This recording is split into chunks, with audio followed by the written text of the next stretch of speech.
kita akan membahas tentang permasalahan yang sangat mendasar di dalam agama kita,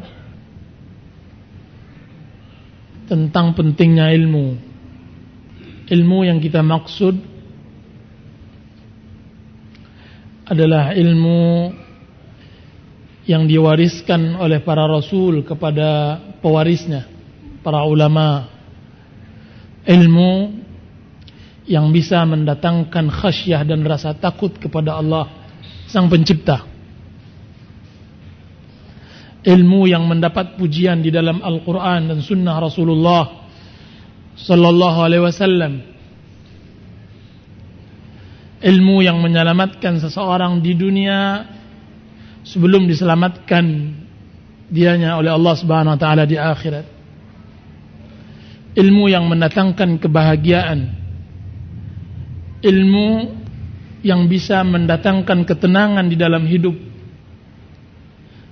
Ilmu yang mendatangkan sakinah dan mawaddah di sebuah rumah tangga. Ilmu yang mengajarkan bagaimana seorang anak berbakti kepada kedua orang tuanya. Bagaimana masyarakat, rakyat mengetahui hak dan kewajibannya kepada pemerintahannya. Ilmu inilah yang dipuji oleh Allah Subhanahu Wa Taala. Sedangkan ilmu yang lain, maka dia kembali kepada pemiliknya. Jika pemiliknya baik, maka baiklah dia. Jika seandainya dia buruk, maka buruklah ilmu tersebut. Dan biasanya ilmu selain dari ilmu yang diwariskan oleh Allah Subhanahu Wa Taala ini disifati di dalam Al-Quran sebagai ilmu yang buruk. Ilmunya Qarun dan Fir'aun. Qarun yang mengatakan qala innama utituhu ala ilmin indi. Sungguhnya kekayaanku ini aku peroleh dari utituhu ala ilmin. Aku peroleh kekayaanku ini dari ilmu yang aku miliki. Ini dia ilmu Qarun. Sedangkan ilmu Fir'aun yang menguasai politik, yang menguasai masyarakat, bagaimana dia menyiksa, menindas masyarakat, maka ilmunya sudah sampai pada puncaknya yang dia mengatakan ana rabbukumul a'la. Saya adalah Tuhanmu yang tertinggi. Alaysa hadhil anharu tajri min tahti? Bukankah sungai Nil ini berjalan di bawah kakiku? Dan mereka-mereka inilah yang disifati oleh Allah Subhanahu Wa Taala dalam surat Yunus. Ya'lamuna zahiran minal hayatid dunya wa hum 'anil akhirati hum ghafilun. Mereka-mereka ini orang-orang yang berilmu dan berpengetahuan tentang zahir hidup dunia. Masya Allah, jika seandainya berbicara tentang ilmu dunia, Masya Allah. Kan tapi naas nasib mereka. Wahum, mereka fil akhirati, di dalam akhirat, hum ghafilun. Allah takkid, dua takkid.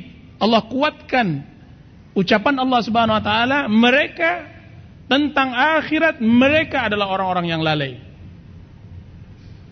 Lihat bagaimana Allah Subhanahu Wa Taala membedakan antara orang yang lalai dengan orang yang berilmu.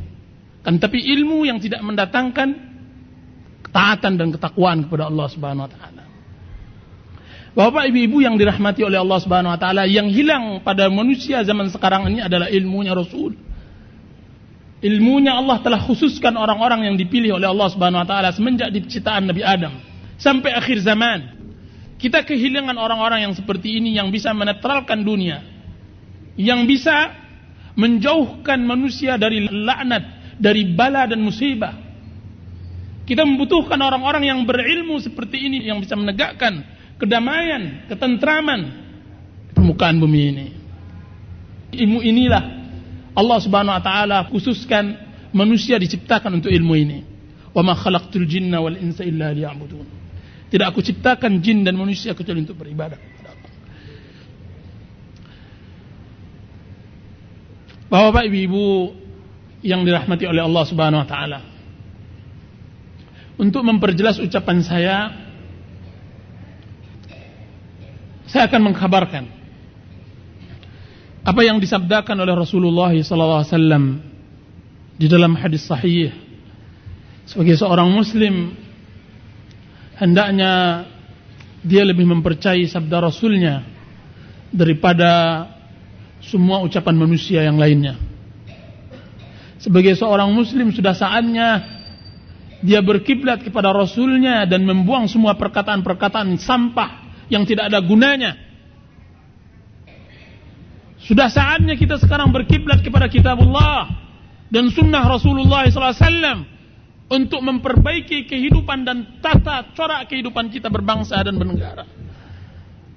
Sudah saatnya, sudah kita bosan mendengar semua ucapan.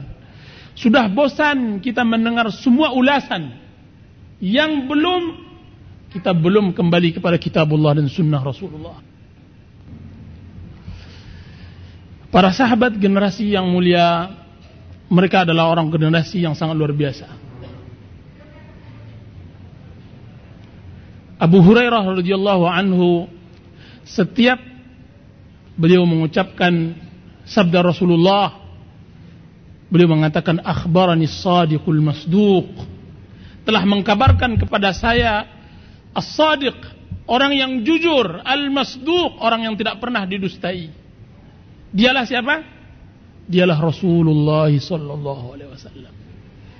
Rasul yang mana Rasulullah SAW mengatakan, jika seandainya kalian ditimpakan musibah, betapa berat pun musibah, maka ingatlah kematianku. Karena benar kematian Rasulullah SAW adalah suatu musibah yang besar, akan melupakan semua musibah yang lain. Dan tapi permasalahan bukan pada meninggalnya Rasulullah SAW, permasalahan ketika umat meninggalkan ucapannya. Bapak ibu-ibu yang dirahmati oleh Allah Subhanahu wa taala, ketika kita berbicara tentang sabda-sabda Rasul, hendaknya dimasukkan ke dalam hati kita, ke dalam sanubari kita. Dan hendaknya ucapannya ala ra'si wal ain, 11 dengan kepala, angkat tangan kita dan 11 dengan kepala. Rasulullah SAW bersabda, inna bayna yaday sa'ah tatlu'ul fitan, sesungguhnya antara dekat-dekat hari kiamat munculnya fitnah-fitnah, wa yaksurul haraj, dan berkembangnya pembunuhan, wa tafshut tijarah, dan berkembangnya perdagangan, wa yafshul qalam, dan berkembangnya dunia cetak percetakan. Oh kama qala alaihi salatu wassalam. Sabda Rasulullah SAW ini benar adanya, bahwasanya Islam berkembang dengan berkembangnya zaman, dan di akhir zaman Rasulullah SAW mengabarkan bahwa akan berkembang nanti pena dan tulis menulis. Semua orang membaca buku, dan luar biasa lagi bahwa tulis menulis perkembangannya baru puluhan tahun ke belakang ini, khususnya di negeri kita. Biasanya orang menilai bahwa berkembangnya tulis menulis, percetakan, media massa dan semacamnya akan berkembang ilmu pengetahuan. Di situ dinilai apakah keberhasilan seseorang di dalam sebuah pendidikan dari banyaknya tulis menulis, dari banyaknya orang-orang yang membaca. Dan Rasulullah SAW mengabarkan bahwa di akhir zaman berkembang tulis baca. Maksudnya orang-orang yang pandai membaca di akhir zaman lebih banyak daripada yang tidak pandai membaca. Kan tapi di saat bersamaan Rasulullah SAW mengabarkan bahwa di akhir zaman akan tersebar kebodohan. Kabarkan kepada saya kebodohan apa yang dia maksud. Toh alat manusia semakin canggih, semua sarana-sarana hidup semakin mudah. Akan tapi sebutkan kepada saya kebodohan apa yang dimaksudkan oleh Rasulullah sallallahu alaihi wasallam. Kebodohan yang dimaksud tidak lain dan tidak bukan adalah kebodohan tentang masalah agama, kedangkalan terhadap agama. Ini musibah. Dan ini fitnah.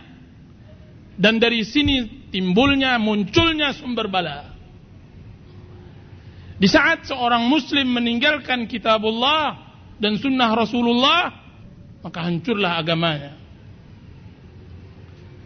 Bapak ibu-ibu yang dirahmati oleh Allah Subhanahu wa taala, ilmu yang ditinggalkan oleh Rasulullah SAW kepada umatnya terbagi 3. Ilmu yang pertama, ilmu mengenal Allah. Dari nama, dari asma'ul husna, dari sifatnya. Dan ini ilmu yang sangat agung, yang dikenal oleh sebagian orang sebagai akidah. Dan ilmu ini yang membuat para sahabat Rasulullah SAW dalam jangka 30 tahun bisa menguasai sepertiga dunia. Akidah ini yang menggetarkan orang-orang Romawi dan Persia. Ilmu yang menghunjam ke dalam hati sanubari, yang terbukti di dalam perbuatan. Ilmu itu yang dikatakan oleh Kaisar Romawi Yazdarjid. Romawi, dia mengatakan, apa katanya, jika seandainya apa yang engkau sampaikan itu wahai Abu Sufyan, ketika Abu Sufyan datang ke Raja Kaisar, niscaya Muhammad akan menyampaikan kekuasaannya sampai di kaki saya ini. Ilmu inilah ilmu akidah. Ilmu yang dimana salah seorang para sahabat Rasulullah SAW ketika kekalahan orang Quraisy di perang Badar, mereka melampiaskan kepada 3 orang yang tertawan dari kaum muslimin. Yang 2 dibunuh, yang 1 berhasil ditawan. Yang menawannya kebetulan sekutu dari Quraisy. Kemudian seorang muslim ini dijuallah kepada Quraisy, terkhusus kepada keluarga Umayyah bin Khalaf. Umayyah bin Khalaf meninggal di perang Badar. Ketika mereka tidak mampu membalas dendam terhadap peperangan, mereka ingin membalas dendam terhadap sahabat Rasulullah Sallallahu Alaihi Wasallam yang ditawan ini dan dibeli dengan harga yang mahal oleh anak-anak Umayyah bin Khalaf. Ilmu ini yang membuat sahabat tadi yang ditangkap, ditawan, menunggu detik-detik waktu dia akan disembelih oleh orang Quraisy. 1 hari atau berapa jam sebelum dia dipenggal dan dibunuh, dia minta silat untuk membersihkan yang perlu dibersihkan. Tiba-tiba merangkak cucu Umayyah bin Khalaf kepadanya dan ditangkapnya, menggigil menantu Umayyah bin Khalaf karena anaknya disangka akan dibunuh oleh sahabiyun jalil, sahabat yang mulia tersebut. Apa kata sahabat tersebut? Engkau menyangka wahai fulana, aku akan membunuh anak ini demi Allah Subhanahu wa taala. Tidak dihalalkan bagi seorang muslim membunuhnya. Akhirnya diberi di tiang gantungan. Berkata orang-orang Quraisy yang tertinggal, di antaranya Abu Sufyan, Abu Jahal dan Abu Lahab sudah meninggal di perang Badar. Abu Sufyan, apa kata Abu Sufyan? Wahai fulan, apakah engkau mau kedudukan engkau sekarang, posisi engkau sekarang digantikan dengan Muhammad, yaitu nabinya, yaitu Rasulullah SAW? Apa yang dijawab oleh pemuda ini? Demi Allah wahai Abu Sufyan, sesungguhnya saya tidak rela Rasulullah SAW kena duri di kakinya sedangkan saya dibebaskan. Dalam artian saya lebih rela saya dipancung dan dibunuh sekalipun Rasulullah SAW kena duri. Ilmu inilah ilmu yang membuat keyakinan mereka kepada Rasulullah Sallallahu Alaihi Wasallam. Kita membutuhkan pemuda yang seperti ini. Kita membutuhkan pemuda yang berpikiran kepada akhirat. Ilmu ini yang datang, yang membuat seseorang datang kepada Rasulullah SAW, di antaranya Ka'ab bin Malik. Ka'ab bin Malik, seorang penyair dan pujangga, bahwasanya Setelah Rasulullah SAW perang Tabuk, dan Rasulullah SAW mewajibkan semuanya berangkat perang, Ka'ab bin Malik tidak ikut perang. Tidak ikut perang, tinggal di rumah, istirahat. Dan setelah berapa puluh hari Rasulullah SAW balik dari perang, yaitu Rasulullah SAW pulang ke Madinah, Rasulullah SAW mulai dari masjid Madinah, mulai berdatangan orang-orang yang meminta uzur kepada Rasulullah untuk tidak berperang. Di antaranya Ka'ab bin Malik datang kepada Rasulullah SAW.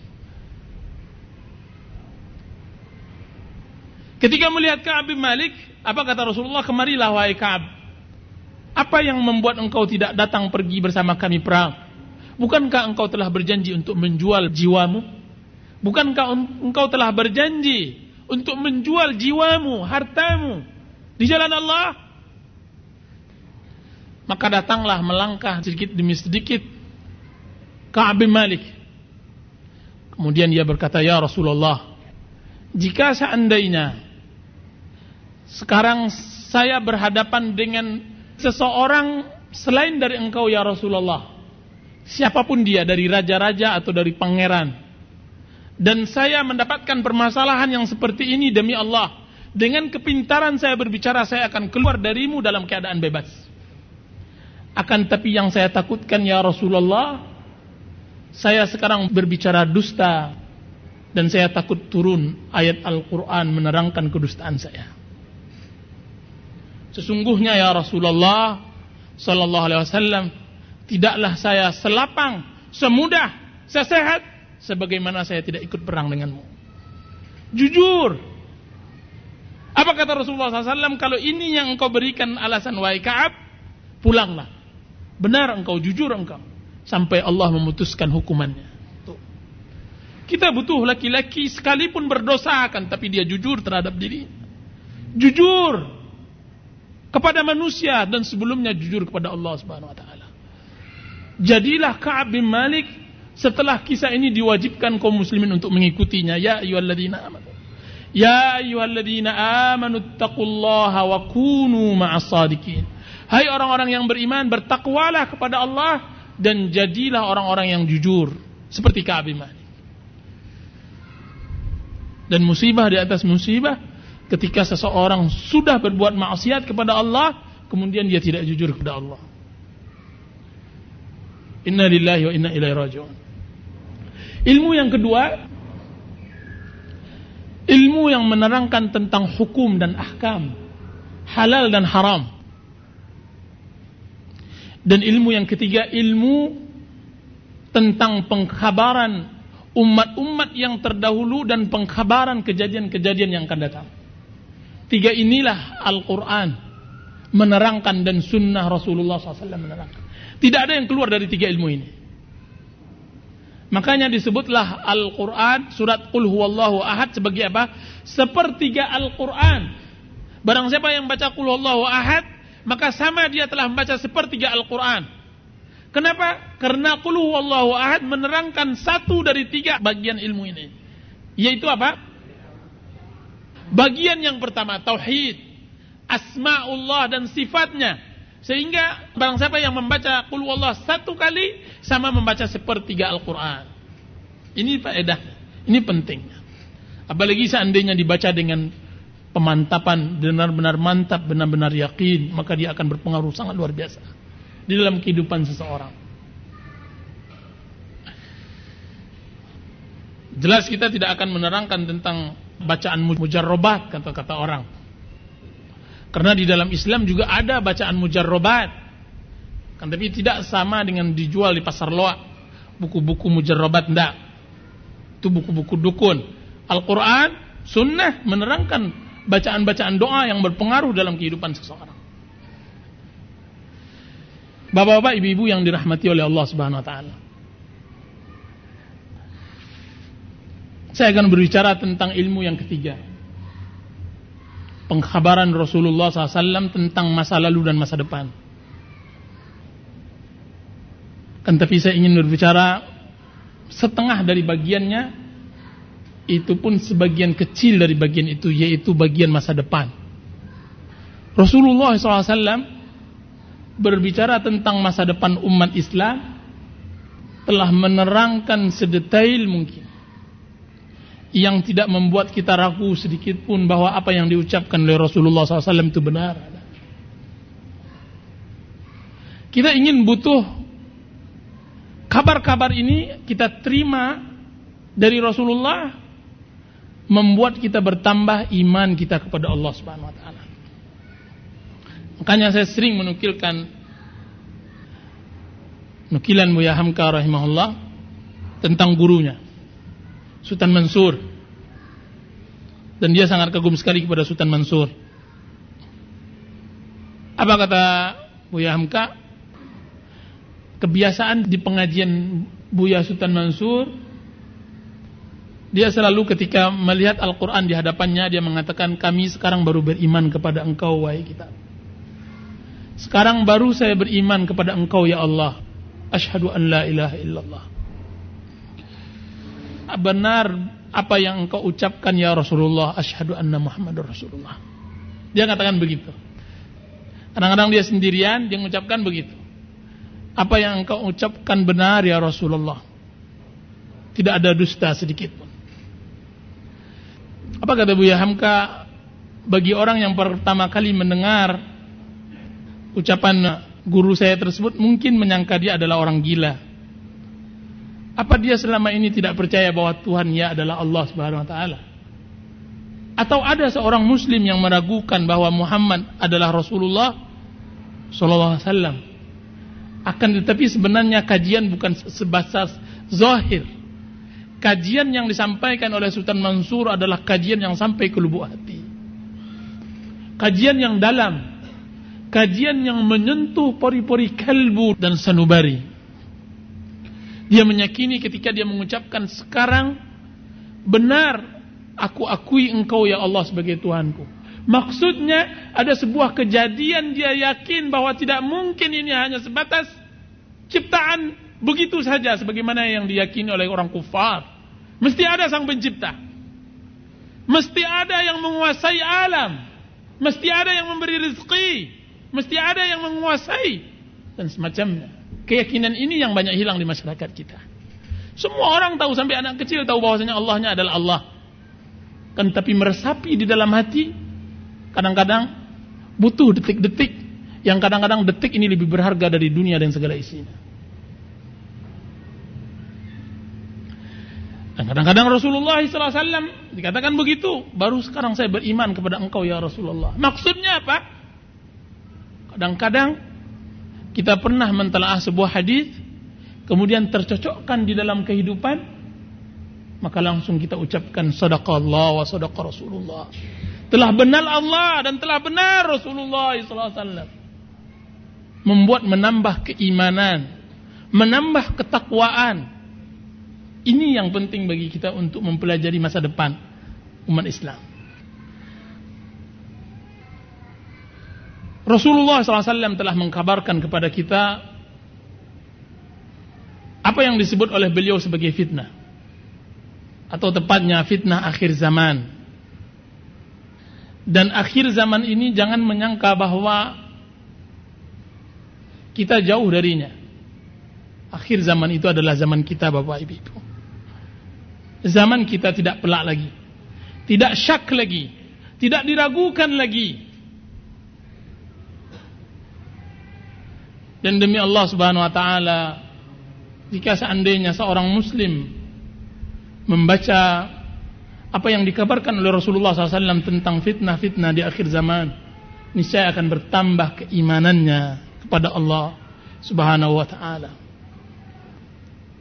Bertambah kebahagiaannya di dalam memeluk Islam, di samping dia mendapatkan kesedihan yang sangat luar biasa. Kebahagiaan di dalam kesedihan, kelapangan di dalam kesempitan, tertawa di dalam menangis. Itu muslim sejati di akhir zaman.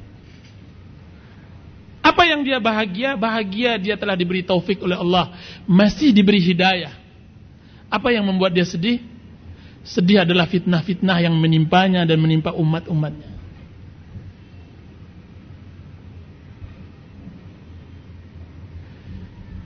Dan cerita tentang masa depan, Rasulullah SAW sudah kebiasaan para sahabat untuk duduk bersama di majlis-majlis seperti ini dan mereka berbicara. Dan perlu Bapak ketahui bahwa Rasulullah SAW telah menerangkan secara detail hari per hari, bahkan detik per detik tentang kejadian di akhir zaman. Itu yang disebutkan oleh Hudzaifah bin Yaman, bahwasanya Rasulullah SAW pernah berkhutbah pengajian seperti ini dari subuh sampai tenggelam matahari, menerangkan mulai diciptakannya Adam sampai terbitnya matahari dari barat. Diriwayatkan oleh Imam Bukhari dan Muslim, bahwasanya suatu hari Rasulullah SAW setelah salat subuh, beliau berdiri, kemudian membicarakan tentang apa yang terjadi. Kemudian sampailah tergelincir matahari, beliau turun. Ketika turun salat, setelah salat berdiri lagi.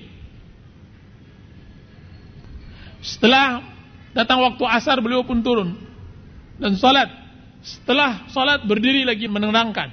Setelah itu sampai terbenam matahari, menceritakan semua yang terjadi sampai akhir zaman. Apa kata Hudzaifah bin Yaman? Maka hafallah yang hafal, lupalah yang lupa. Demi Allah, setiap kejadian yang terjadi setiap zaman, seakan-akan baru saya teringat ucapan Rasulullah SAW pada waktu itu. Maka kita tidak perlu datang ke dukun lagi. Kita tidak perlu datang ke tukang tenun lagi. Kita tidak perlu datang kepada paranormal dan semacamnya untuk menanyakan tentang berita akhir zaman. Subhanallah. Dukun-dukun dahulu, pada zaman dahulu, jauh lebih mumpuni daripada dukun-dukun zaman sekarang. Akan tetapi mereka bangga kepada Rasulullah SAW. Kenapa? Seorang pemimpin Arab, dia pulang ke kampungnya, kemudian dia mengatakan, wahai kaumku, masuklah ke dalam Islam. Sesungguhnya Muhammad sangat luar biasa. Dia mengabarkan sesuatu yang belum terjadi. Dia mengabarkan sesuatu belum terjadi. Dan yang sangat luar biasa, yang membuat Islamnya orang suku tersebut tidak pernah kita gali di dalam kehidupan kita. Inti-intinya kembali karena memang kita sudah jauh dari ajaran agama kita. Bapak, ibu-ibu yang dirahmati oleh Allah Subhanahu wa taala. Cerita tentang zaman akhir ini memang sudah menjadi takdir Allah, sunnah kauniyah, atau yang disebut oleh sebagian kaum muslimin tapi sebutan yang salah sebagai hukum alam. Bahwa nanti akan dekat zaman, dekat-dekat hari akhirat, ketika Dajjal tidak disebutkan lagi di mimbar-mimbar. Dajjal tidak didengar-dengarkan lagi. Saat itulah Dajjal muncul. Saat itulah Dajjal muncul. Dan Dajjal kita tahu, berita Dajjal diriwayatkan oleh Imam Bukhari, Muslim, Nasai, Abu Daud, semua sunan menerangkannya. Kan tapi sangat luar biasa apa yang disebutkan oleh Rasulullah, bahwa tidak ada lagi sang khatib berkhutbah menerangkan dan memperingati sang Dajjal. Padahal Rasulullah SAW mengatakan tidak ada seorang nabi pun mulai zaman Nabi Adam sampai Rasulullah kecuali setiap mereka memperingatkan umatnya dari Dajjal.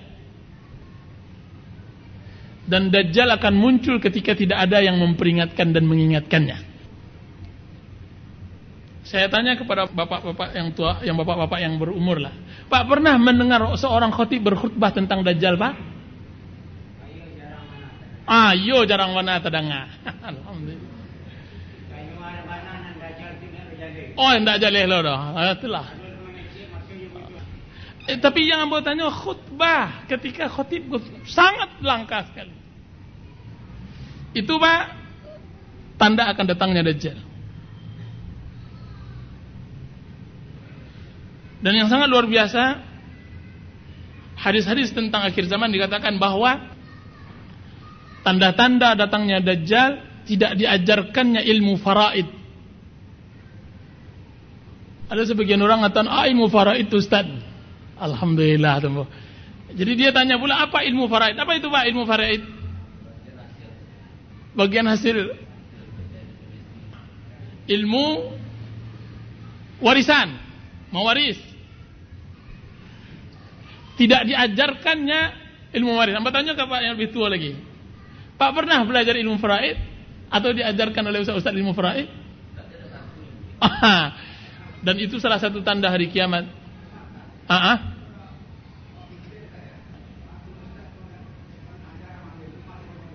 Jadi memang sangat luar biasa. Ilmu faraid salah satu penangkal adanya Dajjal. Disebutkan oleh Az-Zahabi rahimahullah dalam kitab Siyar A'lamin Nubala. Beliau hidup pada abad ke-8. Di dalam bukunya itu disebutkan seorang guru mengajarkan ilmu faraid. Kemudian dicela oleh seseorang, apa yang ilmu-ilmu yang diajarkannya? Tidak ada gunanya.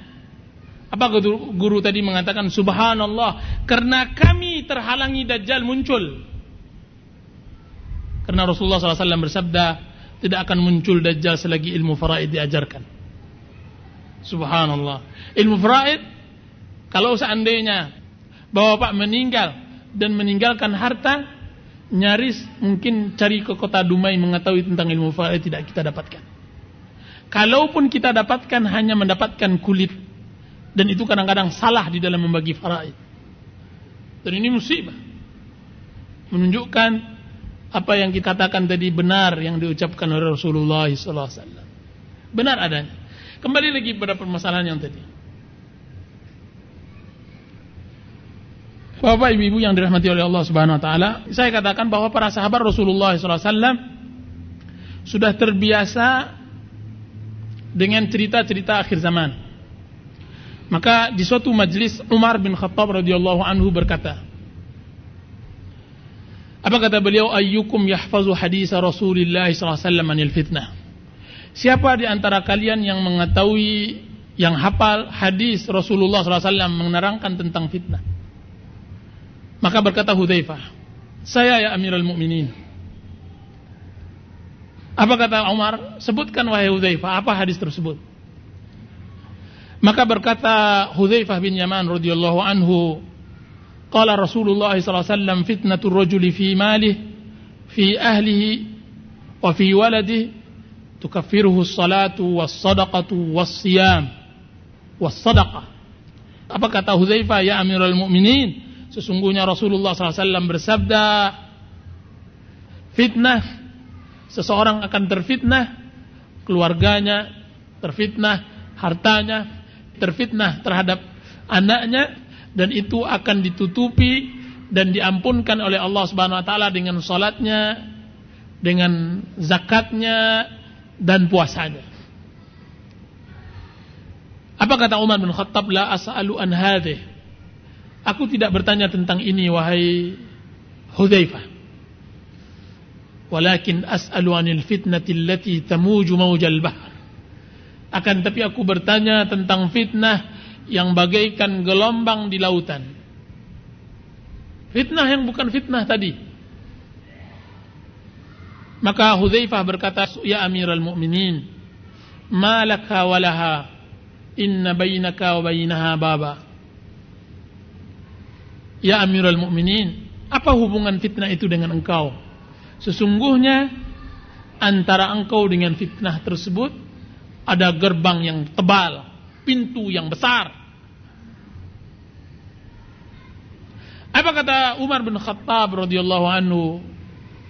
Ayuftahul babu am yuksar? Apakah pintu itu dipecahkan, didobrak atau dibuka?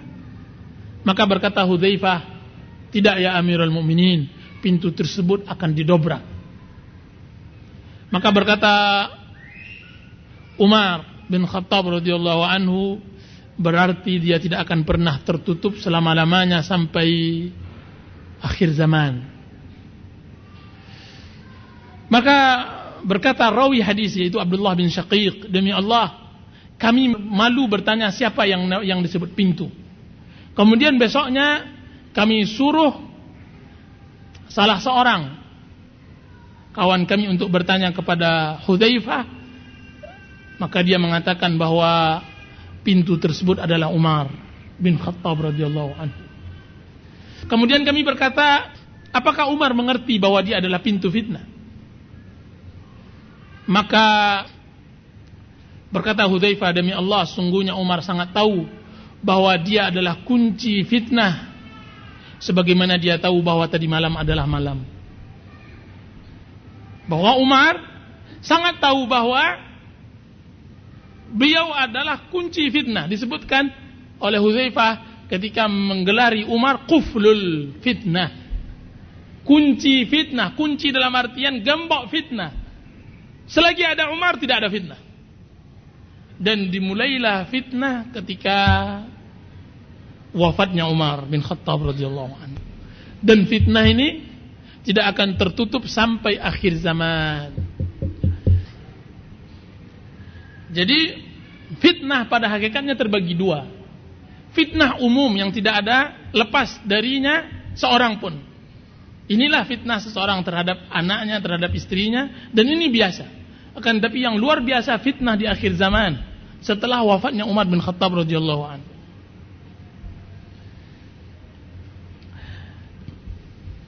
Bapak ibu-ibu yang dirahmati oleh Allah Subhanahu wa taala. Ribuan hadis yang menerangkan tentang kejadian-kejadian di akhir zaman. Akan tetapi ada beberapa permasalahan yang mana semua kaum muslimin hidup di dalamnya, seharusnya dia mengetahui tentang fitnah. Fitnah diketahui melalui hadis Rasulullah SAW, bukan tujuannya untuk kita berputus asa.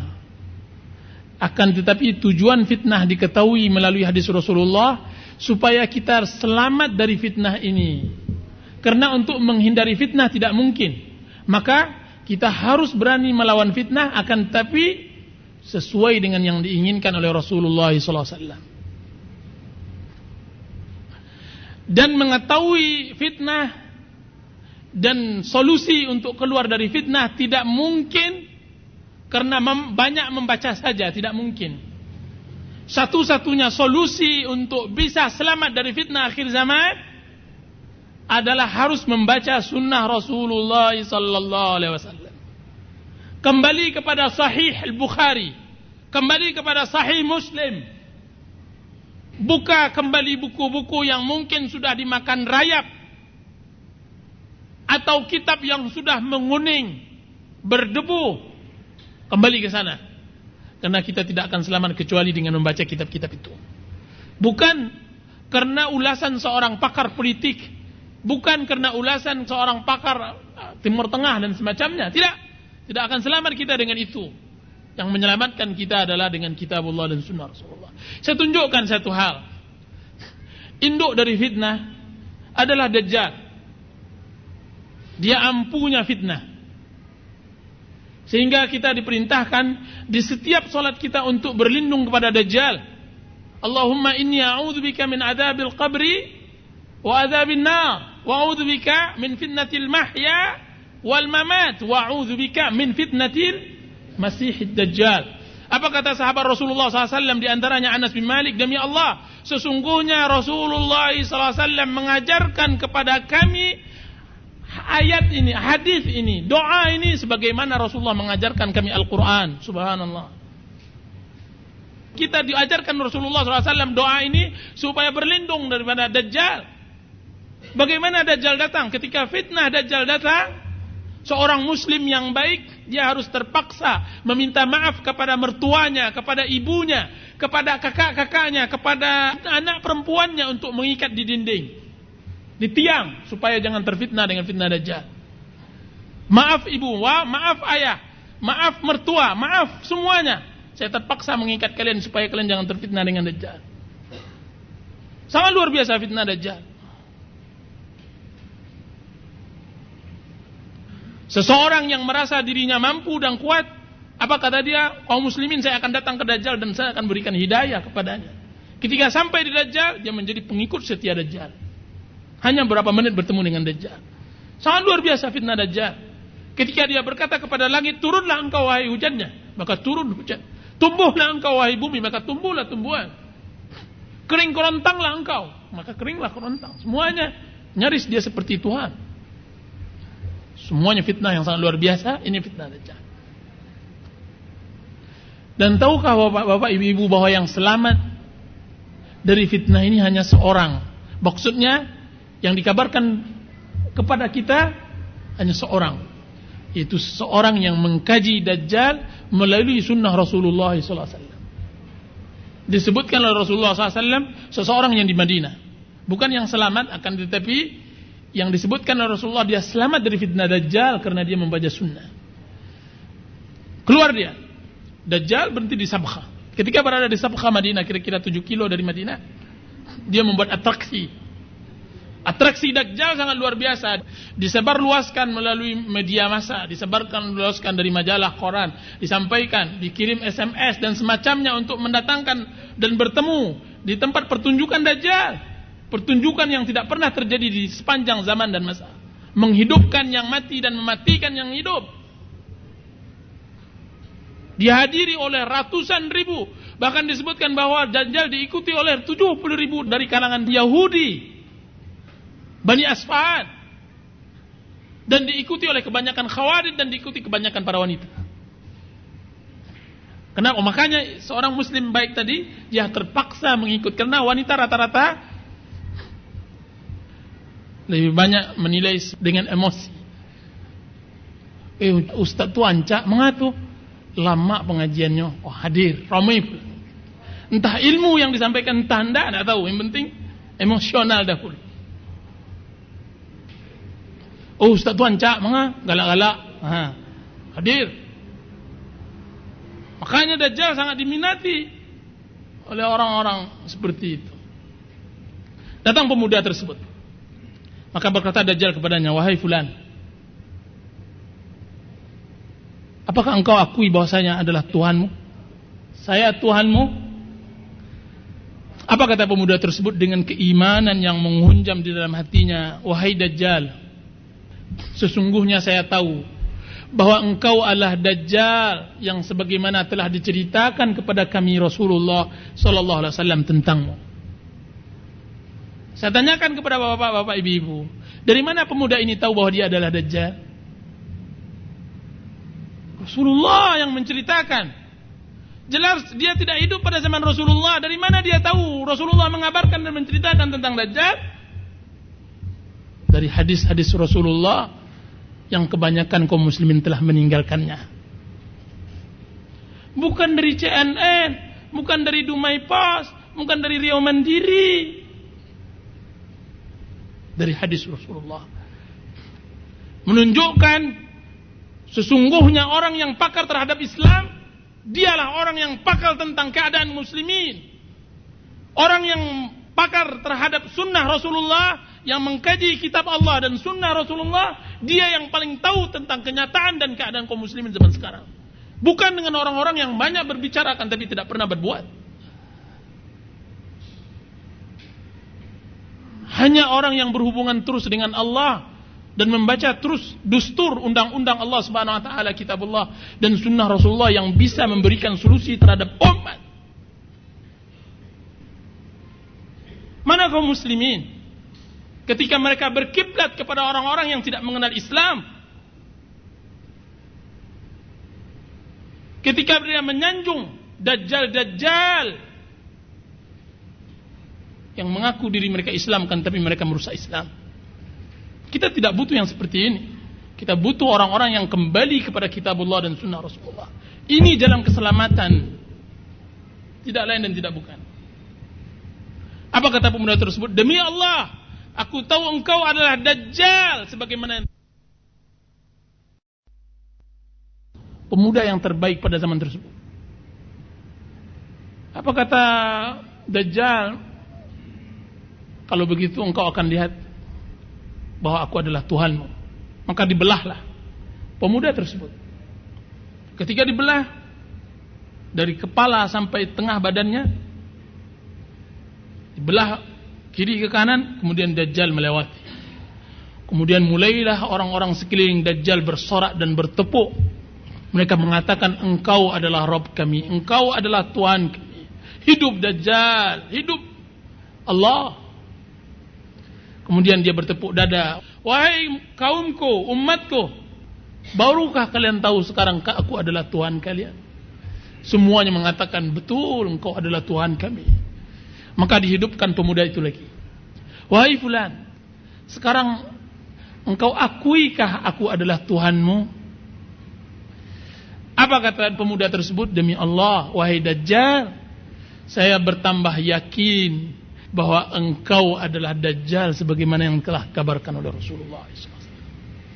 Keimanan yang mantap, keimanan yang sangat luar biasa. Bapak-bapak, ibu-ibu yang dirahmati oleh Allah Subhanahu wa taala, ada permasalahan yang sangat mendasar yang sekarang menjadi fitnah zaman, terkhusus negeri kita. Yang saya yakin yang hanya bisa selamat adalah kaum muslimin yang berpegang teguh dengan sunnah Rasulullah sallallahu alaihi wasallam. Dan ini mengkhawatirkan bagi seorang muslim yang baik, yaitu tentang permasalahan hubungan pemerintah dengan rakyatnya, hubungan kaum muslimin dengan pemerintahannya. Sebagai muslim yang baik, tentang masalah pemerintah yang zalim, tentang masalah pemerintah yang tidak bijaksana, tentang masalah pemerintah diktator dan durjana, masalah yang tidak asing lagi bagi dia. Telah 1400 tahun yang lampau Rasulullah telah mengkhabarkan. Akan tapi yang masalah tidak adanya kaum muslimin yang berkiblat terhadap tunjuk dan nasihat Rasulnya yang mulia tentang perintah bersikap terhadap pemerintahan tersebut. Ini yang bersalah. Masalah bagi kita bukan tidak sekali dua kali Rasulullah SAW mengkhabarkan bahwa akhir zaman akan ada penguasa-penguasa yang zalim. Badan mereka badan manusia, akan tapi hati mereka hati syaitan. Hadisnya sahih. Bukan tidak ada Rasulullah SAW mengatakan sang pemimpin melaknat dan mencaci rakyatnya, dan rakyat mencaci dan melaknat pemimpinnya. Telah dikabarkan dengan hadis yang mutawatir. Kan tapi yang sangat disayangkan, apa seharusnya sikap seorang muslim di akhir zaman seperti ini? Zaman fitnah. Saya tidak ada melihat masa yang sesusah zaman kita sekarang ini. Dia bagaikan benang yang sudah kusut. Siapa yang perlu disalahkan? Apakah pemerintahan? Apakah rakyat? Atau setiap individu kita sebagai seorang anak manusia kepada Allah Subhanahu wa taala? Bapak, ibu-ibu yang dirahmati oleh Allah Subhanahu wa taala, Rasulullah sallallahu alaihi wasallam bersabda dalam hadisnya yang sahih diriwayatkan oleh Imam Bukhari dan Muslim. Rasulullah SAW bersabda, innakum satalqawna ba'di atharah. Sesungguhnya kalian akan menemui setelah wafatku nanti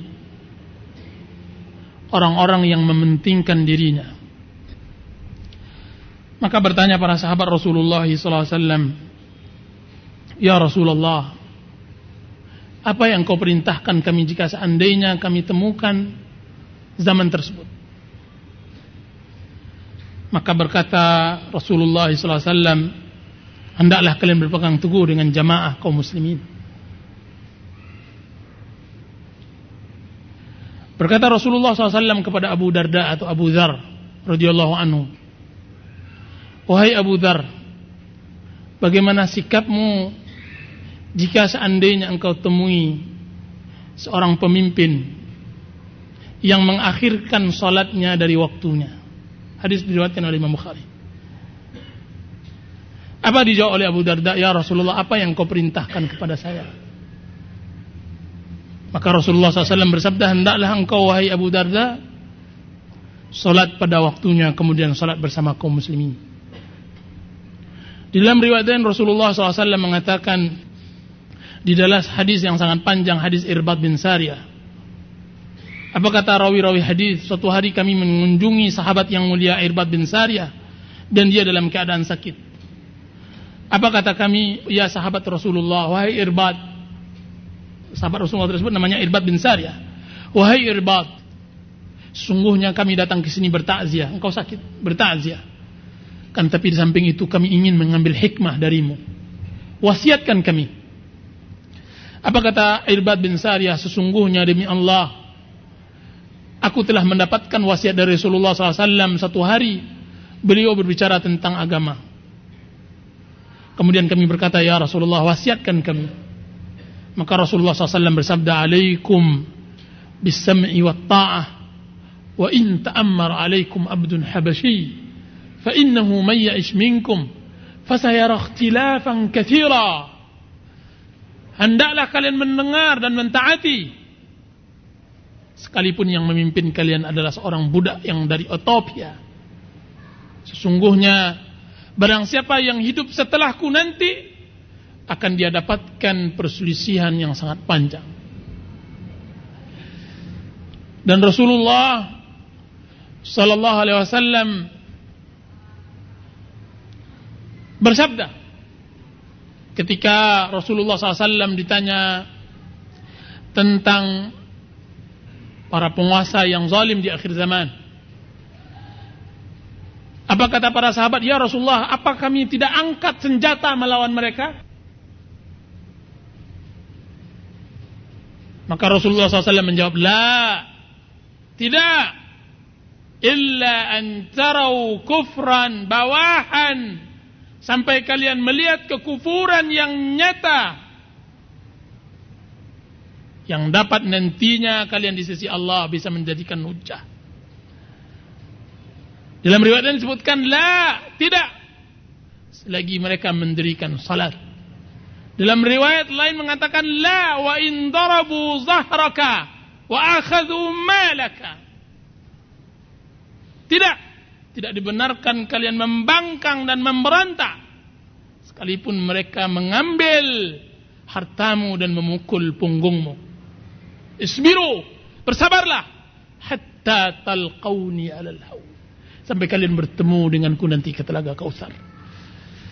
Bapak ibu yang dirahmati oleh Allah Subhanahu wa taala, ini yang kita tidak punya. Bersabar terhadap pemerintahan yang zalim. Sehingga keadaan bukan malah menjadi tenang, kan, tapi keadaan menjadi kacau balau. Semuanya sudah ditunggangi. Orang-orang yang punya kepentingan sudah memasuki. Jadilah kaum muslimin merasa bersedih dan mengulap dada. Seakan-akan sebagaimana yang disabdakan oleh Rasulullah, hadis yang diriwayatkan oleh Imam Muslim, tidaklah datang di hari akhir zaman sampai seseorang lewat ke kuburan saudaranya dan dia mengatakan, demi Allah, alangkah indahnya saya menempati tempatnya, karena sudah susahnya hidup di dunia ini. Sampai dia mengatakan, ya Allah, dia ambil debu dari kuburan tersebut, diburaikannya ke wajahnya, kemudian dia mengatakan, ya laitani makana, alangkah indahnya saya bisa menempati tempatnya. Apa kata Rasulullah SAW? Walaysa lahu din illal bala. Sedangkan laki-laki yang meminta mati cepat tersebut tidak mempunyai agama kecuali bala yang menimpa. Di dalam hadis yang diriwayatkan oleh Abu Nuaim yang sampai sekarang belum sempat saya tashih, saya benarkan, akan datang nantinya wanita-wanita bakiyatun naihat. Akan datang nanti di zaman akhir zaman wanita-wanita yang menangis dan mengeluh. Seorang wanita mengeluh akan agamanya, seorang wanita mengeluh akan keluarganya, seorang wanita mengeluh akan pendapatannya, seorang wanita mengeluh akan suaminya, seorang wanita mengeluh akan anaknya, seorang wanita mengeluh akan rakyatnya, seorang wanita mengeluh akan pemerintahannya. Semuanya mengeluh. Dan itulah fitnah. Dan Rasulullah SAW telah bersabda tentang masalah pemerintahan, wahai bapak-bapak, ibu-ibu, tidak ada sebaik bersabar di terhadap pemerintahan yang zalim. Sabar adalah solusi. Rasulullah SAW nyaris menyebutkan hadis ini mutawatir untuk bersabar. Allah Rasulullah SAW kata Rasulullah SAW, tunaikan hak kalian kepada mereka dan mintalah hak kalian kepada Allah Subhanahu wa taala. Minta hak kita kepada Allah. Mau apa kita lagi? Ini tergantung kepada keyakinan kita kepada hadis Rasulullah. Memang berat karena memang kita sudah diajarkan untuk anarkis. Tapi ini sabda Rasulullah sudah di hadapan kita. Saya kalau seandainya berkesempatan, saya akan berbicara tentang panjang lebar tentang masalah ini. Rasulullah SAW mengajarkan kita untuk bersabar. Ini yang masalah pertama. Sebenarnya pembahasan ini tidak sedangkal ini, tapi karena waktu memang sangat mendesak, maka saya cukupkan di sini. Yang kedua, saya tidak melihat suatu zaman, melihat dalam artian jelas mengkaji sejarah mulai dari ciptaan Adam alaihissalam sampai akhir zaman, manusia mati-matian mencari dunia seperti zaman sekarang ini. Dan ini sesuai dengan disabdakan oleh Rasulullah SAW dalam hadis sahih diriwayatkan oleh Imam Bukhari, la ya'ti zamanun hatta la yubali al-mar min ayna akhadha al-mal wa fima anfaqah. Akan datang suatu zaman yang mana seseorang tidak peduli dari mana dia mendapatkan harta dan mana dia infakkan. Saya tidak pernah melihat orang kalut, orang was-was, orang berputus asa sebagaimana berputus asa dan was-was dan kalutnya mereka mencari dunia. Inilah zaman stres, zaman putus asa, zaman mati-matian menghadap dunia dan semacamnya. Saya tidak tahu apakah kedangkalan terhadap agama atau memang kita sudah hidup di zaman aman materi. Rasulullah SAW mengatakan, badiru bil a'mali, hendaklah kalian bersegera beribadah kepada Allah Subhanahu wa taala. Ini ucapan kepada sahabat Rasulullah. Fitanan ka qita'im minal lailil muzlim, sebelum datang fitnah bagaikan malam di kegelapan hari. Yusbihu ar-rajulu mu'minan wa yumsi kafira. Pagi harinya dia beriman, sore harinya kafir. Wa yumsi mu'minan wa yusbihu kafira. Sore harinya dia mukmin dan pagi harinya kafir. Lihat bagaimana dia hidup, mudah saja dia untuk beriman dan kafir mudah. Apa yang terjadi pada dirinya? Yabi'u dinahu bi'aradin minad dunya. Dia jual agamanya hanya untuk lembaran dunia. 100.000 rupiah. Dia halalkan riba. 100.000 rupiah dia halalkan judi, dan dia rela memberikan makan anak istrinya. Tidak peduli. Pertanyaan apakah halal haram bukan pertanyaan, bukan perkaranya mereka. Apa istilah mereka, untuk mencari yang haram saja sulit apalagi yang halal. Subhanallahal-azim. Ini zaman kita sekarang ini. Makanya Rasulullah SAW bersabda, akan datang suatu zaman yang nyaris yang terbaik pada zaman tersebut, seseorang yang mengembala kambingnya di ujung dan di puncak bukit, kemudian dia makan dari gembalaan tersebut, jauh dari dunia manusia. Dan dengan demikian saya cukupkan pertemuan kali ini. Wassallallahu ala nabiyyina Muhammadin wa ala alihi wa sahbihi wasallam. Dan terima kasih atas kehadirannya. Dan silahkan Bapak-Bapak memberikan kesimpulannya dari apa yang kita sampaikan, karena dia pembahasan sangat luas. Terlebih dan terkurang saya mohon maaf. Wassalamualaikum warahmatullahi wabarakatuh.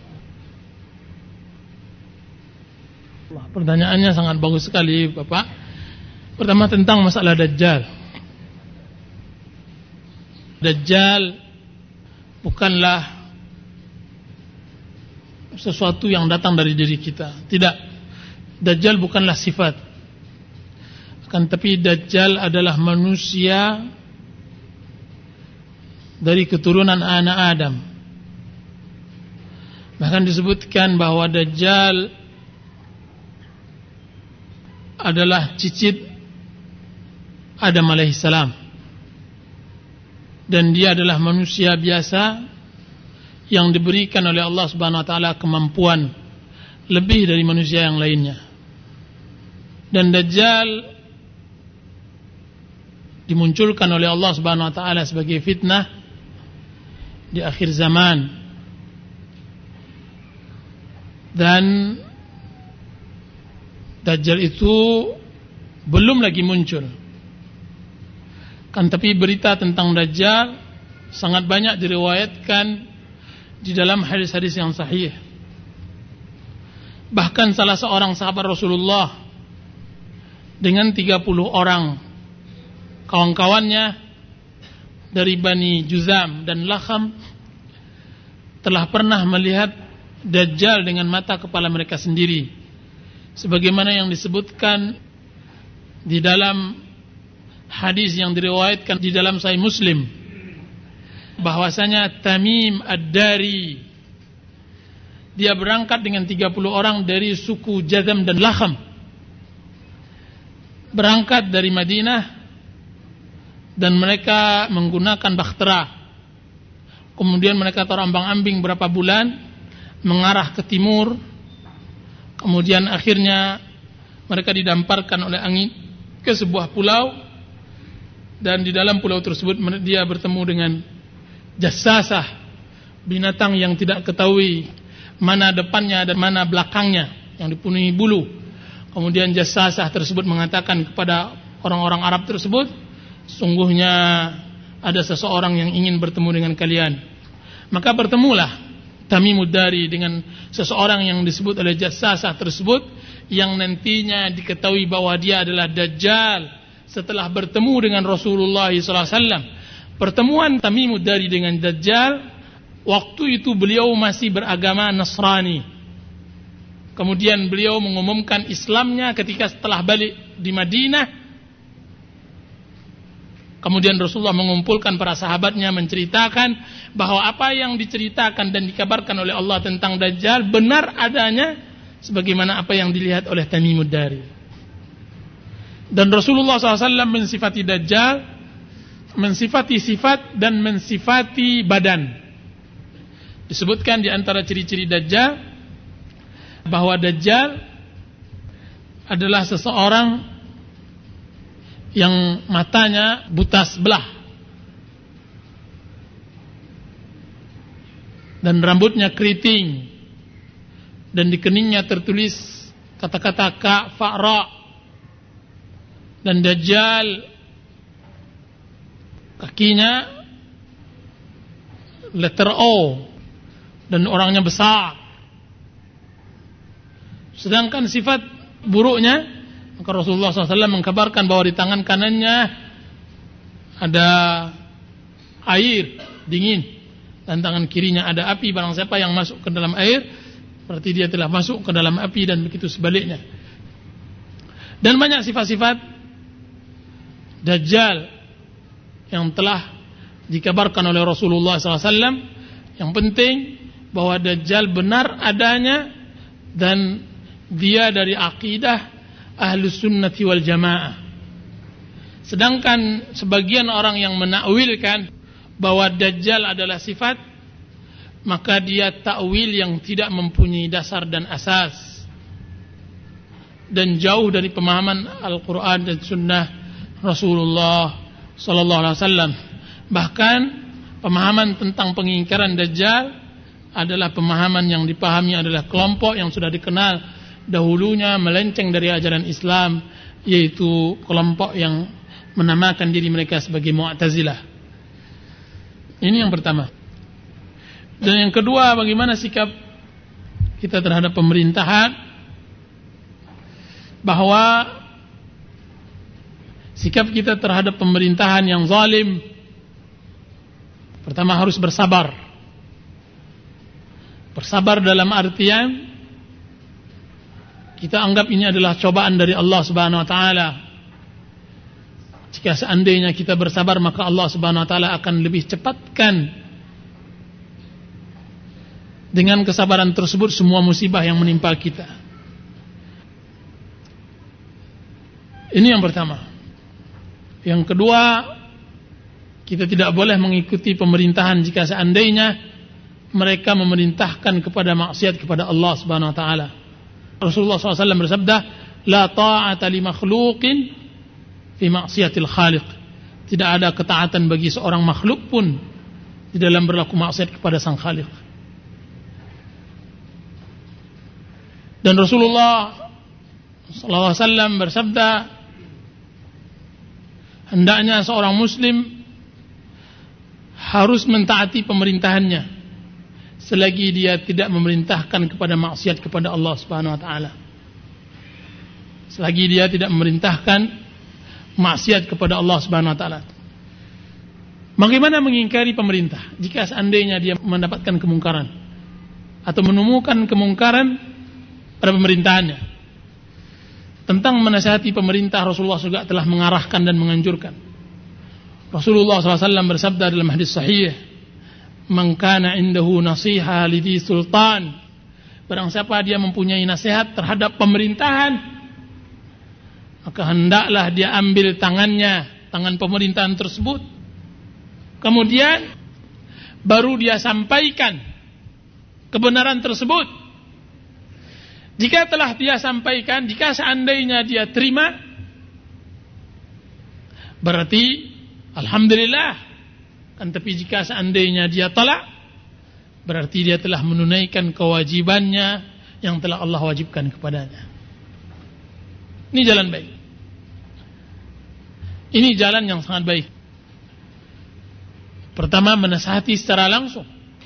Dan yang kedua, menasihati orang-orang yang berada di sekelilingnya, menjembatani supaya bagaimana berusaha agar dia sadar, akan tapi melawannya, membuat perbuatan yang anarkis, maka ini tidak menambah perkara kecuali kehancuran, kekacauan yang binasa dalam masyarakat juga, kaum muslimin juga. Ya, ini secara singkat sekali kita bahas di dalam dua pertanyaan Bapak kita ini, dan terima kasih banyak. Wassallallahu ala nabiyina Muhammadin wa ala alihi wasallam. Ya, wallahu taala a'lam.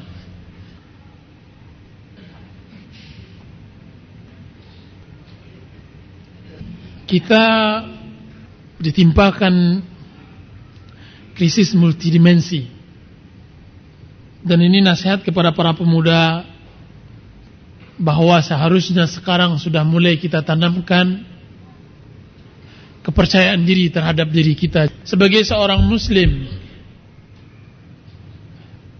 Percaya diri inilah yang kurang pada kaum muslimin. Kita kurang percaya diri akan apa yang akan kita pegang dari sebuah keyakinan.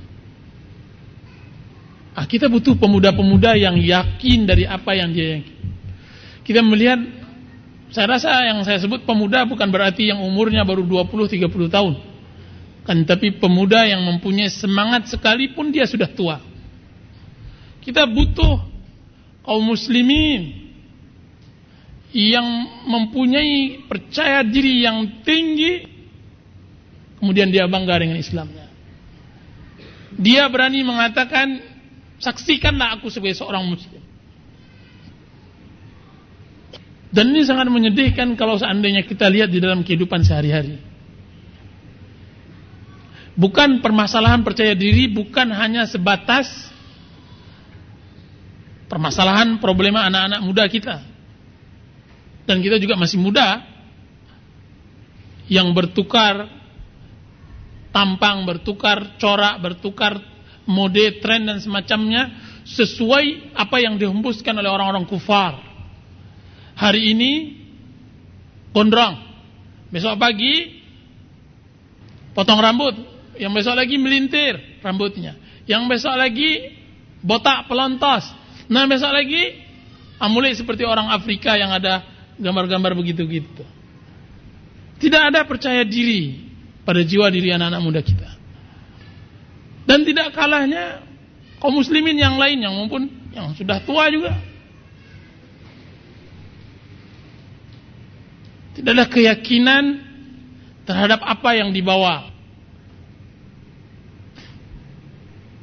Sekarang dahulu hitam, sekarang putih. Dahulu orang tren pakai kopiah hitam, orang putih. Kita butuh ciri khas. Kita boleh membuat sesuatu yang ada ciri khas pada diri kita. Ini secara pribadi kita mengkaji masalah psikologi diri. Akan tapi ada yang harus kita tunduk kepadanya, yaitu ciri khas Islam. Goncanglah dunia, gempalah bumi, kan tapi kita tetap bangga dengan keislaman kita. Dan memang sangat luar biasa kita hidup atau kita berada di negeri yang memang tidak mempunyai percaya diri. Atau kalau boleh saya katakan negeri kita khususnya Asia Tenggara, kita ini ASEAN.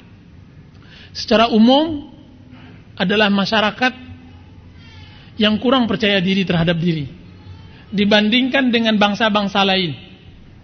Orang bangsa lain sangat luar biasa percaya dirinya sekalipun dia kafir. Ini akan terasa kalau seandainya kita bergaul dengan orang-orang bangsa lain. Kita terasa bagaimana kita menjadi orang yang sangat-sangat menjadi anak manis ketika berada di bangsa lain. Akan tapi coba lihat anarkisnya kita ketika di bangsa kita. Apa kata orang Arab di Mekah? Kami tidak pusing jika seandainya 1 juta umat Indonesia, kata. Tapi kami pusingkan 1 orang Afrika. Kenapa? Karena umat kita di sana menjadi anak-anak yang manis. Tapi ketika saya bisikkan, antum tahu bahwasanya demonstrasi yang terbesar sepanjang sejarah adalah negeri kami. Baru dijaga posko Indonesia oleh tentara di Arab Saudi kemarin, tahun 97-an, 98. Kenapa? Kita anak-anak manis. Di kampung orang ialah kepala menunduk. Kan tapi cobalah kampung kita sendiri, nantang begini dan semacam. Ini tidak bagus. Kalau berani dimanapun kita harus berani. Kalau memang tunduk, tidak merendahkan diri tapi tawadhu. Ini yang harus ditanamkan kepada pemuda. Bagi para gadis-gadis misalnya, jangan merasa minder dengan adanya jilbab. Lihatlah para pemuda kita, alhamdulillah sudah mulai tumbuh di kampus-kampus, di universitas-universitas, bagaimana mereka bangga dengan jenggot mereka. Sebutlah oleh orang tua, kami tidak peduli akan, tapi ini adalah ajaran yang kami anut. Bagaimana pemuda-pemuda di kampus-kampus, alhamdulillah sudah bangga dengan meletakkan Al-Quran di dalam sakunya. Di saat pemuda-pemuda lain bangga dengan meletakkan rokok filternya di sakunya. Dia bangga dengan itu. Dan kita butuh jutaan pemuda yang seperti ini, yang menggetarkan orang-orang kufar. Sebagaimana yang telah dididik oleh Rasulullah SAW para sahabatnya. Saya nukilkan sebuah cerita yang mudah-mudahan ada faedah. Kita tahu bahwa peperangan yang sangat mengganaskan, yang sangat mengerikan adalah perebutan daerah atau negeri Palestina pada zaman Umar bin Khattab radhiyallahu anhu sampai berbulan-bulan. Ketika itu terputuslah semua makanan karena kaum muslimin mengepung Palestina tersebut dari tangan orang kufar. Ketika dikepung mereka menyerah. Maka berkata para pendeta mereka bahwa kami menyerah dengan syarat. Apa kata Amr bin As? Apa syarat kalian? Hendaknya yang menerima langsung kunci gerbang Palestina adalah khalifah kalian, yaitu Umar bin Khattab radhiyallahu anhu. Ketika itu kirimlah oleh Amr bin As sang panglima kepada atasannya Umar bin Khattab bahwasanya Palestina mau menyerahkan negaranya dengan syarat engkau wahai Amirul Mukminin datang langsung ke Palestina. Apa yang terjadi? Umar sebagai seorang pemimpin yang memang tidak ada tandingannya di dunia ini kecuali Rasulullah dan Abu Bakar, dia berkata, saya tidak akan mengorbankan harta kaum muslimin. Dipanggilnya budaknya, marilah saya dengan engkau berangkat ke Palestina. Kan tapi perlu engkau tahu bahwasanya kendaraan hanya satu, yaitu onta. Kita berangkat sekarang dengan perjanjian. bahwa setelah berapa kilo atau farsakh saya naik, engkau yang membimbing onta tersebut. Ketika sudah sampai berapa farsakh tujuan kita, engkau naik, saya yang membimbing onta. Dan subhanallah, ketika di Palestina, sudah hampir dekat-dekat di Palestina, jatah yang berada di atas adalah budaknya, dan jatah yang menggiring adalah Umar bin Khattab sang khalifah. Dan kita tahu bahwa Umar bin Khattab radhiyallahu anhu, dia menggunakan khas kebiasaan Arab waktu itu. Dia tidak peduli dengan semua kemewahan dan semacamnya. Pakaian yang compang-camping dan sandal atau sepatu berada di lehernya. Bayangkan sama Bapak, khalifah yang menguasai dunia, negara yang adikdaya waktu itu, tidak ada negara yang berani menantangnya, menggiring onta, sedangkan di bahunya ada sepatu dan dia berjalan kaki ayam. Datanglah, disambut oleh jutaan umat di Palestina. Mereka jauh lebih berbahagia kaum muslimin menguasai Palestina daripada orang kufar, karena beratnya pajak yang didera oleh mereka selama bertahun-tahun. Inilah detik-detik yang mereka tunggu. Maka disambut dengan luar biasa, dan mereka mengelu-elukan orang yang berada di atas onta. Apa kata budaknya? Subhanallah, saya tidak khalifah, di bawah tuh khalifah. Dia sudah letih, khalifah bawah. Umar berjalan santai. Apa yang dia pedulikan dengan manusia? Yang dia pedulikan hanya Allah. Ketika sampai dengan pejabat dan penguasa besar orang Palestina tersebut, datanglah dia. Kemudian berbisik panglimanya. Siapa tadi? Amr bin As. Apa kata Amr bin As? Wahai khalifah, engkau khalifah begini tampang? Subhanallah, malu-maluin, begitu bahasanya. Malu-maluin khalifah, pakailah sedikit agak rapi. Begitulah bahasanya kita. Apa kata Umar bin Khattab radhiyallahu anhu? Menegaskan, wahai Amr, tunjuk kiri oleh Umar. Wahai Amr, inna Allah azzana bil Islam, falamma ibtaghayna al-izzata bighairi al-Islam adallana Allah. Wahai Amr, siapa yang mengajarkan engkau pemahaman yang seperti ini, pemikiran yang seperti ini? Sesungguhnya kita diangkat oleh Allah Subhanahu wa taala sehingga menjadi seperti ini karena Islam. Ketika kita mencari kekuasaan dan kejayaan, kewibawaan selain dari Islam, Allah akan menghinakan kita. Ketika kita mencari kekuasaan dan kejayaan, kewibawaan selain dari Islam, Allah akan menghinakan kita. Siapa saya, wahai Amr, sehingga saya dijadikan oleh orang-orang seperti ini? Kalau tidak, bukan karena Islam, saya adalah seorang pengembala yang dipukul oleh ayahnya. Saya orang yang menjadi tontonan di pasar Ukaz, bergulat menjadi algojo Quraisy. Siapa yang mengangkat saya dengan ini kecuali tidak lain bukan Islam. Bukan dengan pakaian ini dan bukan dengan pakaian sepatu yang berada di tangan saya ini. Menunjukkan Islam bukanlah rancak di labuh. Kita yang paling banyak menghabiskan waktu kita, bapak-bapak, ibu-ibu, masalah yang tidak inti, masalah tata keramah yang sebenarnya tidak perlu. Hidup kita sempit. Kenapa kita harus disebutkan untuk suatu senyuman yang dipaksakan, salaman yang harus dipaksakan? Kita ingin hidup bebas, kita ingin duduk santai, kita tidak ingin dihormati berlebihan oleh orang. Begini seharusnya Islam. Dan begini kita seharusnya mencari kejayaan. Jadi pertanyaan tentang yang ditanyakan tentang masalah ini, pertanyaan yang sangat mendasar sekali. Kalau seandainya kita yakin akan keislaman kita, maka semuanya akan mudah. Kan tapi dia tidak lain dan tidak bukan apa yang dikatakan oleh bapak sosial atau bapak yang pertama kali menemukan ilmu sosial, yaitu Bapak Ibnu Khaldun rahimahullahu ta'ala.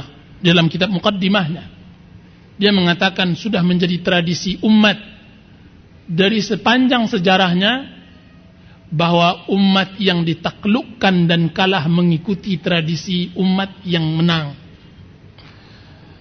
Dan kita adalah umat yang ditaklukkan dan kalah. Dan kita sekarang menuju apa yang disabdakan oleh Rasulullah SAW di dalam hadis sahih, latattabi'unna sanana man kana qablakum hadwal qudzati bil qudzah hatta law dakhalu juhra dabbin la dakhaltumuh.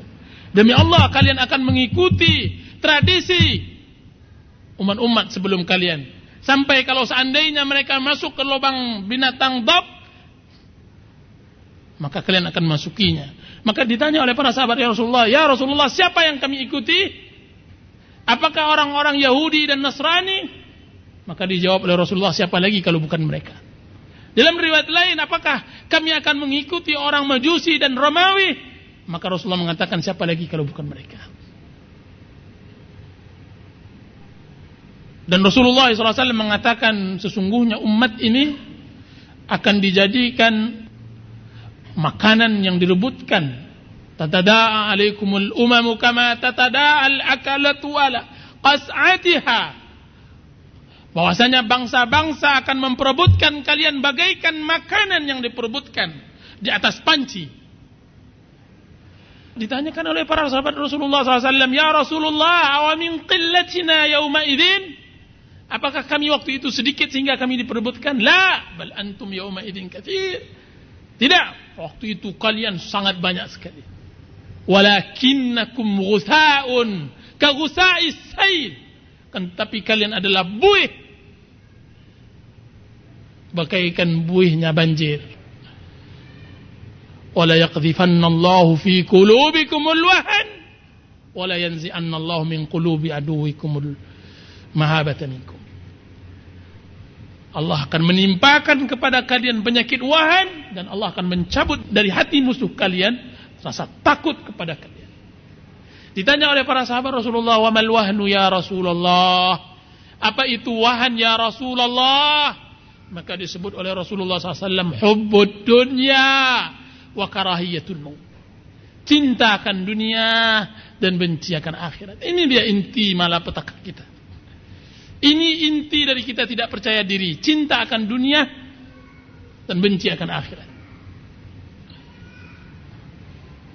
Dan sadaqa Rasulullah sallallahu alaihi wasallam. Telah benar apa yang disebutkan oleh Rasulullah sallallahu alaihi wasallam. Tidak ada dusta sedikit pun. Wallahu taala a'lam.